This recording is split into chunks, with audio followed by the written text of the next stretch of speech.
ओम शांति शांति शांति ओम।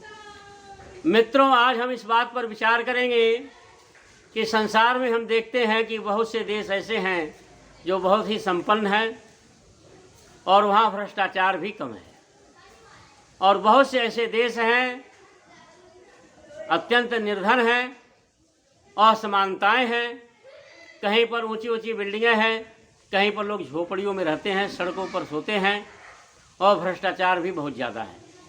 ऐसी विषमता क्यों है? कुछ देश इतने उन्नत क्यों हैं?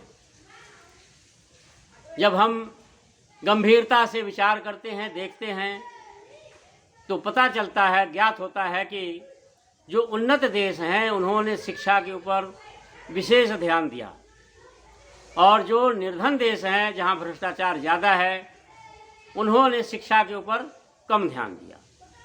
जिस प्रकार से जैसे हमारे सामने अमेरिका, इंग्लैंड, जर्मनी, कनाडा आदि देश हैं जो अत्यंत संपन्न हैं और वहाँ भ्रष्टाचार बहुत कम है, नाम मात्र का भ्रष्टाचार। जिस प्रकार से हम देखते हैं कि भारत के गांवों में कहा जाता है कि यदि पूरा भारत घूम जाइए लेकिन किसी दुकान पर आपको शुद्ध घी नहीं मिलेगा। लेकिन मैंने अमेरिका में नौकरी करने वाले लोगों से पूछा, ऐसे सज्जनों से, तो वे बताते हैं कि अमेरिका में जहाँ पर भी घी बिकता है हर दुकान पर आपको शुद्ध घी मिल जाएगा। तो बताइए कितना अंतर है। तो ऐसा क्यों है? ऐसा इसलिए है कि अमेरिका आदि देशों ने शिक्षा के ऊपर विशेष ध्यान दिया, और भारत में शिक्षा के ऊपर कुछ कार्य हुआ लेकिन असमानता दूर नहीं हुई। शिक्षा भी दोहरी नीति अपना करके शिक्षा दी गई। अब देखिए, भारत में जो भारत प्रशासन के विद्यालय चल रहे हैं उन विद्यालयों में शिक्षा स्थानीय भाषा में दी जाती है या हिंदी माध्यम से दी जाती है। लेकिन इसके अलावा जो प्राइवेट स्कूल हैं उन सभी प्राइवेट स्कूलों में इंग्लिश मीडियम से शिक्षा दी जाती है। हम देखते हैं कि जो सरकारी स्कूल चल रहे हैं प्राय उसमें गरीबों के बच्चे पढ़ते हैं। जैसे मैं खेड़ा खुर्द से बोल रहा हूँ, इस गांव में प्राइमरी स्कूल है, भारत सरकार द्वारा या दिल्ली सरकार नगर निगम के द्वारा विद्यालय चल रहा है। इस नगर निगम के प्राइमरी स्कूल में इस गांव का एक भी बच्चा शिक्षा नहीं प्राप्त करता है, क्योंकि इस गांव के लोग प्राइवेट स्कूलों में अपने बच्चों को पढ़ाते हैं।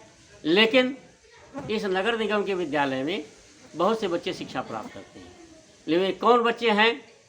वे बिहार, उत्तर प्रदेश, राजस्थान, मध्य प्रदेश, उड़ीसा आदि के जो मजदूर दिल्ली में रहते हैं उन मजदूरों के बच्चे शिक्षा प्राप्त करते हैं। आप सोचिए, इस खेड़ा खुर्द गांव का मजदूर गरीब आदमी भी, यहाँ तक कि सफाई कर्मचारी, झाड़ू लगाने वाले कर्मचारी भी अपने बच्चों को विद्यालय में नहीं पढ़ाते। इक्का दुक्का कोई पढ़ रहा होगा, लेकिन प्राय करके इस गांव के सभी, दिल्ली के सभी स्थानीय लोग अपने बच्चों को जो नगर निगम के माध्यम से स्कूल चले उसमें पढ़ाते नहीं, बाहर के ही बच्चे शिक्षा प्राप्त करते हैं। अब सोचिए ऐसा क्यों?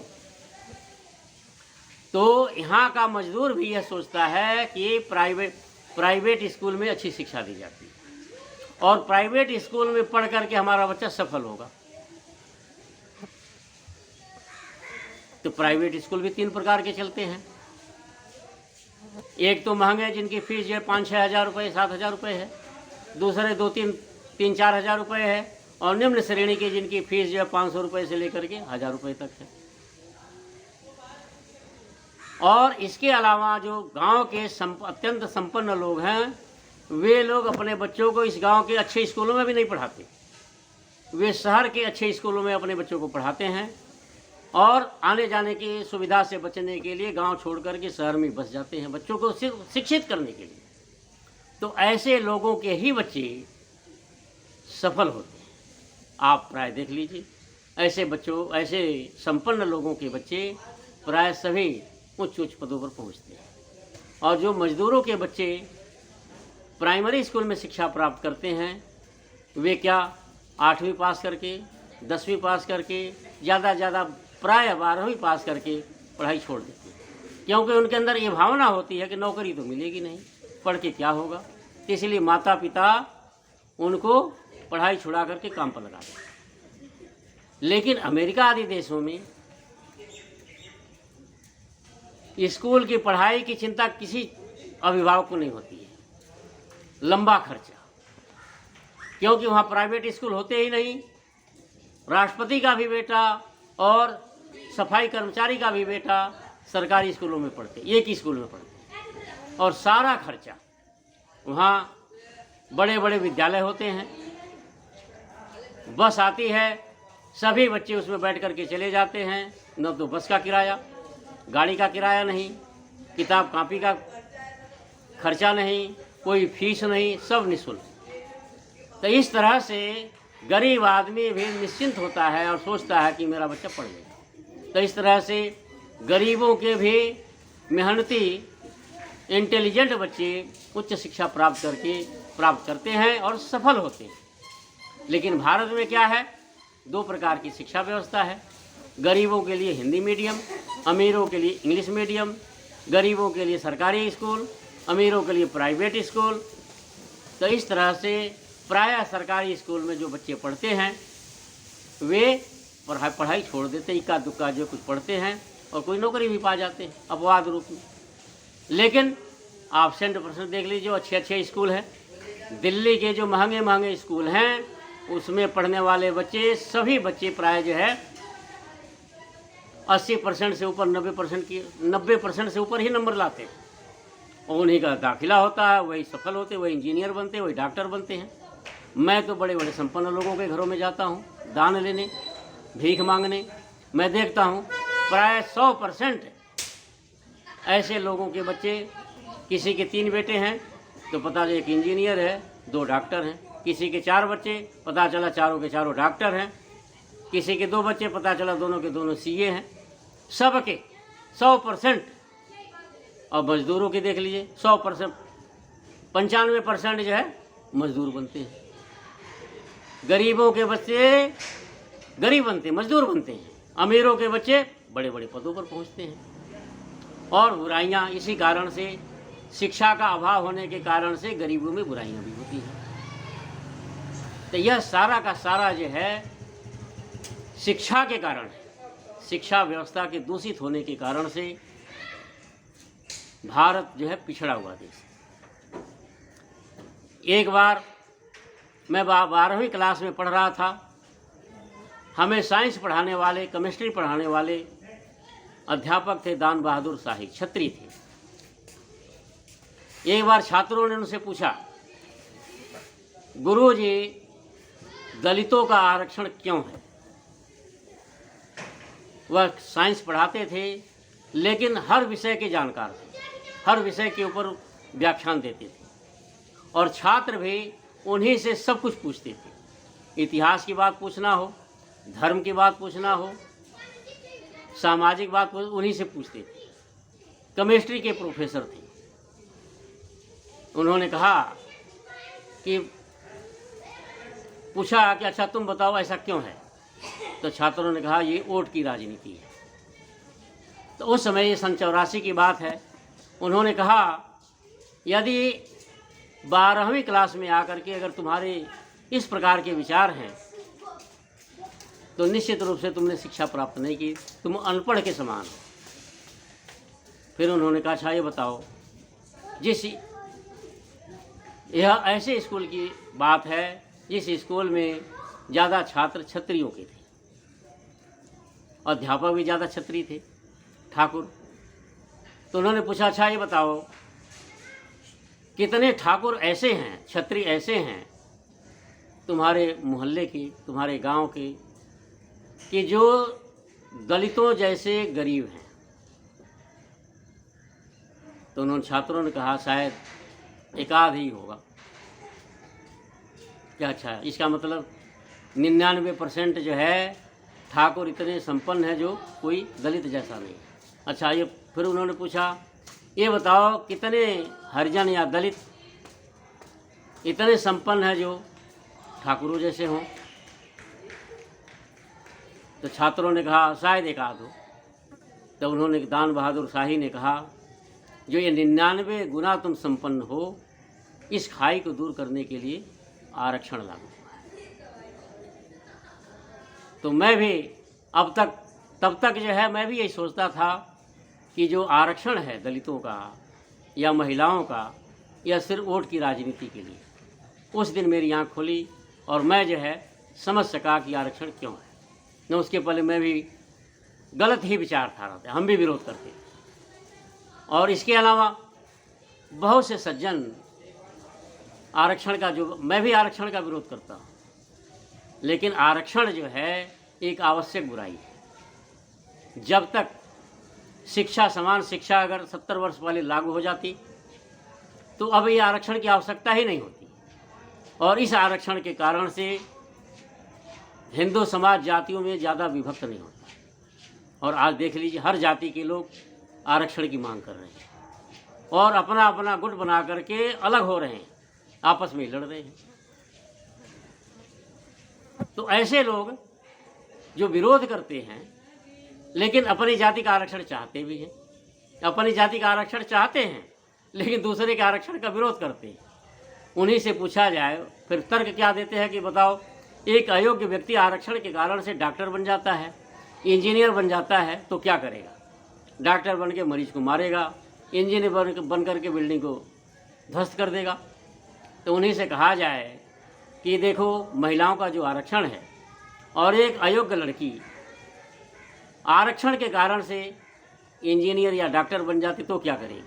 तब चुप हो जाता है। तब नहीं कहता है कि वह जो मरीज को मारेगी, अब बिल्डिंग बना करके ध्वस्त कर देगी। तो उसके बाद वह क्यों चुप हो जाता है? क्योंकि उसके घर में महिलाएं हैं और महिलाएं लाभ उठा रही हैं। ये संकुचित विचारधारा, यह संकुचित विचारधारा, संकीर्ण विचारधारा के लोग ही ऐसी बात करते हैं। और निश्चित रूप से जानो मेरे मित्रों, जिसकी सोच संकुचित है, संकीर्ण है, वह निश्चित रूप से धार्मिक नहीं हो सकता। धार्मिक विचारधारा वाला कैसा होता है? वह कहता है वसुधैव कुटुंबकम, सर्वे भवन्तु सुखिनः का पाठ करता है मन वचन कर्म से। और जो सिर्फ वचन से सर्वे भवन्तु सुखिनः बोलता है, वसुधैव कुटुंबकम बोलता है, वो धार्मिक नहीं हो सकता, वो छली हो सकता। वह जो है चाहता है कि सर्वे भवन्तु सुखिनः न हो करके अपने भवन्तु सुखिनः, भावना उसकी ऐसी होती है। तो ऐसा व्यक्ति धार्मिक कैसे हो सकता है? मेरे मित्रों, चाहे वेद को उठाकर देख लो, चाहे महाभारत उठाकर देख लो, चाहे दर्शनों को देख लो, हर जगह यही लिखा है सर्वे भवन्तु सुखिनः भवत्येकनीडम। यह सारा संसार एक घोंसला है, एक ही परिवार है। तो जब एक परिवार है तो ऐसी संकुचित विचारधारा कैसे? तो मेरे मित्रों, जो अमेरिका आदि जो संपन्न हैं, जर्मनी आदि, जापान आदि जो संपन्न हैं, इतने उन्नत हैं, वहाँ मूल कारण क्या है कि शिक्षा एक समान है। वहाँ चाहे राष्ट्रपति का बच्चा हो, चाहे मजदूर का बच्चा हो, चाहे किसी का बच्चा हो, एक ही विद्यालय में पढ़ते हैं और किसी प्रकार की फीस आदि धन के चिंता से सब लोग मुक्त होते हैं। इसीलिए वहाँ के जो मजदूर आदि थे, उनको आज से 100 साल पहले ही शिक्षा के कारण से काफ़ी समानताएं आती गई। आप देख लो, वहाँ काले गोरे का कितना बड़ा भेद था, समाप्त हो गया। एक काले की हत्या हुई एक गोरे के द्वारा, पूरा अमेरिका उबल पड़ा और अंग्रेज गोरों ने भी घोर विरोध किया। जो आंदोलन छिड़ा अभी कुछ दिन पहले ही, उस आंदोलन में गोरों ने भी बढ़ चढ़ के भाग लिया कि यह भेदभाव नहीं होना चाहिए। लेकिन यहाँ ऐसा नहीं है। यहाँ कितनी संकुचित विचारधारा है लोगों। तो मेरे मित्रों, भारत को यदि सबल बनाना है, सशक्त बनाना है, सफल बनाना है, उन्नत बनाना है, तो भारत में भी शिक्षा व्यवस्था जब तक एक नहीं होगी तब तक जो है भारत भी उन्नत नहीं होगा। कोई सोचेंगे कि यह जो है दलित होगा, इसीलिए ऐसा बोल रहा है। मेरे मित्रों, मैं दलित नहीं हूँ, मैं आरक्षण का लाभ भी नहीं प्राप्त करता हूँ, लेकिन फिर भी मैं धार्मिक हूँ। मैं जानता हूँ धर्म क्या हमें बताता है। धर्म यही बताता है कि जहाँ अन्याय हो, अन्याय के खिलाफ आवाज़ उठाओ, जहाँ शोषण हो उसके खिलाफ आवाज़ उठाओ, जो वंचित हो सुखों से, जो वंचित हो शिक्षा से, जो वंचित हो न्याय से, उसके लिए हमें कार्य करना चाहिए। जो धार्मिक होता है वही करता है, और जो जिसकी विचारधारा संकीर्ण होती है, संकुचित होती है, छोटी बुद्धि का होता है, वह सिर्फ अपने और अपने बिरादरी के लिए बात करता है। मैंने ऐसे लोगों को देखा कि जो आरक्षण का घोर विरोध कर रहे थे, लेकिन जब उनकी बिरादरी को आरक्षण में शामिल कर लिया गया तो आरक्षण की प्रशंसा करने लगे और उन नेताओं की प्रशंसा करने लगी। ऐसे लोग कौन होते हैं? ऐसे लोग मजहबी लोग होते हैं। ऐसे लोग धार्मिक नहीं कहला सकते, ऐसे लोग मानव भी नहीं कहला सकते। मेरे मित्रों, हमें इस देश को यदि उन्नत करना है, सशक्त बनाना है, सफल और एक सभ्य समाज की संरचना करनी है, हमें प्रयास करना चाहिए कि भारत में भी एक समान शिक्षा लागू हो, ताकि भारत भी उन्नत हो। इतना